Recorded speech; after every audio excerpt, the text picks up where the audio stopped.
So yes, thank you. I just want to thank everybody again for last week's training session. And just a quick reminder for anyone that's interested, we will be discussing objection handlers again, actually on Wednesday at from 1 to 2 on our training on our weekly trainings. And then the following Wednesday, we've got a special niche type of a training that should be really, really good.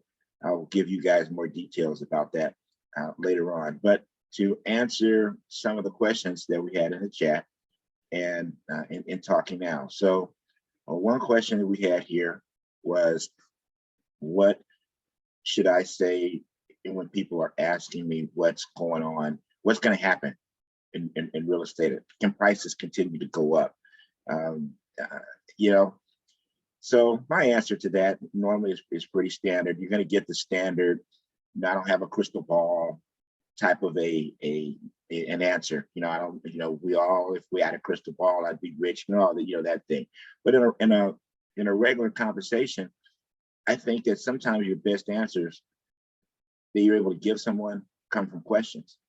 So if someone were to ask, yes, so where do you think the market's going to be price-wise? Can prices continue to go up? Well, I think that you then have to ask, if you don't already know, what they are. Are they a buyer or are they a seller? So for instance, so are you thinking about buying right now in this particular market? Is that why you're asking me that question? Or also, are you thinking about selling your home, and are you trying to pick the perfect time for price? And let's say they are thinking about selling their home.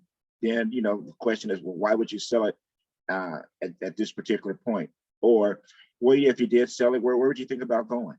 Where would you think about going if you were to sell your home right now? Start digging a little bit, so then you can answer their questions more so than just a water cooler type of an answer. Supposedly the same thing. So, should we buy right now, or should we wait for the prices to go down? And yeah, I have a standard answer for that. Is depends upon what your circumstances are. Because here's one thing that I will tell people when they ask me whether they should buy right now, is that, well, realistically, if you're renting, the cost of rent is going up. Rentals are going up, and you're paying much more money just to live somewhere and pay off someone else's mortgage. So you're building a legacy for someone else versus starting to build a legacy for yourself and your own family.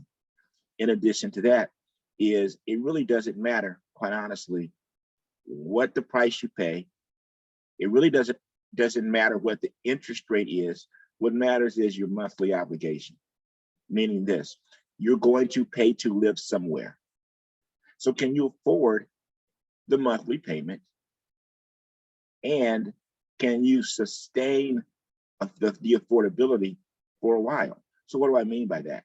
What I mean is that there are people, and there have been people in the past, that they bought their homes, and their idea was, what, we'll just figure it out, we'll make it work, and if not, we'll just refinance it and we'll sell it. See, I think that's where people get in trouble, because what if the market doesn't have to change very much. But what if we don't get the same type of equity builds that we're getting right now, and you can't refinance it, or you can't sell it? Are you going to be in trouble in 6 months or 12 months? Realistically. And if the answer to that question is yes, then it's probably not the best time for you to consider purchasing a home, or maybe purchasing in that price range, or purchasing in that area. You may have to make some adjustments to what works for you. Same thing is regarding selling. One of the things that you're not going to be able to do in this market is you're not going to be able to time the top and the bottom. I don't know, you can do that in any market, but you especially can't do it in this one. So if you're thinking about selling, what you need to look at, in my opinion, is conversations on, again, are you going to buy right away? Or maybe thinking about selling and waiting to see what happens with the market and jumping back in at another time. Are you downsizing? Are you relocating? Are you leaving the area, the state? What would be your reasons to sell? And then look at those numbers from there. Because there were people that say they needed to sell, or they had a plan to sell last year. And in the areas that we service, they got good money, good equity, sold their homes, made great money. And this year, though, that same house is probably worth more than it was when they sold it last year. Does it mean that they sold it too soon? No, not necessarily at all. What it just means is that at the time they were thinking about selling, and the market has just continued to go up. And we all do know it's not going to go up forever, but it's been going up for a pretty long time, right? And we do know that real estate is a great investment for everyone.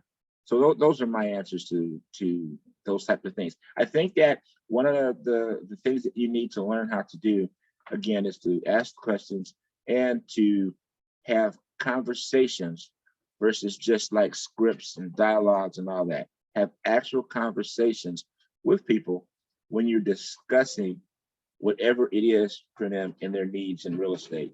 And just remember to ask more questions than than you provide quote unquote answers with. And using the old Floyd Wickman term that we learned many years ago, that you ask open questions: where, what, when, how. You want people to not be able to just answer you with a yes or no answer, because if you just get yes or no answers, the conversation on whatever point you're discussing ends, right? So that's not a conversation. That's just a point counterpoint type of a situation.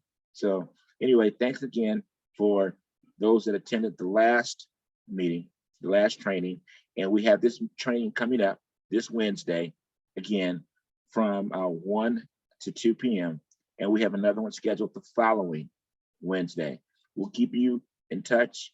And to those of you that are either at EXP and or maybe considering a move to EXP, you should put on your calendar and let me know if you would like more information. But the EXP Shareholders Summit in June in Florida is going to be a great opportunity for you to learn all about EXP, learn all about the business systems and everything else that go along with it. And you may find yourself in a situation that you can get more information and make an educated business decision for yourself. All right. Thanks again, everybody, for attending, and look forward to seeing you guys Wednesday with your questions, with your participation. All right, now, you guys take care. God bless.